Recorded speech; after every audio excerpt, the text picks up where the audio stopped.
Juhu! Sveikiņi! Dzirdi mani? Vai tu mani dzirdi? Ļauj, es tev ko pastāstīšu. Ir teiciens, ka uz meža ar malku nebrauc, un arī lāci nedala, kamēr tas mežā. Un kas tad tādus teicienus ir sagudrojis? Nu, protams, cilvēks. Jā, mežā cilvēks var dabūt visādus labumus, un mežs tos vienmēr arī dāsni devis. Cilvēks vienmēr tiecies savu labumu vairot un pratis mežu pielāgot tā, lai iegūtu vēl vairāk. Un jāteic, visbiežāk mežam nav nekas pretī. Katru tā hektāru mūsu zemē kādreiz ir skāris cilvēks. Varbūt tas bija vakar, varbūt pirms 1 vai 100 gadiem.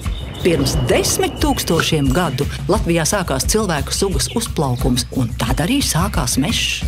Toreiz tiesības uz mežu bija visiem, jo tāds mūsdienu izgudrojums kā īpašumtiesības vēl nepastāvēja. Tolaik mežs piederēja pats sev. Cilvēks iemanījās audzēt lopus un līst līdumus, tur mežam bija jāatkāpjas. No meža mājās nesa mēdījumus, ādas un ragus. Vēl mazliet vēlāk cilvēks iemācījās mežā saimniekot tā, lai tajā augtu jau konkrētām vajadzībām piemēroti koki. Piemēram, manufaktūru kurināšanai, kuģu būvei un, jā, arī Rīgas celtniecībai.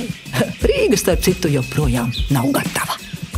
Zini, kas 18. un 19. gadsimtā bija labākais koku materiālu transports? Upes! Cik esmu dzirdējusi, koku pludināšana bijis kaut kas, varens. Izklausās jau, ka cilvēkam no meža tik ņemt un ņemt, bet jāatceras, ka tas arī uzglabā oglekli, attīra gaisu un piedalās klimata regulēšanā. Tāpēc svarīgi mežu neizsmelt arī pārāk daudz. Par proporcijām un tā saukto meža šaha galdiņu nākamajā sērijā.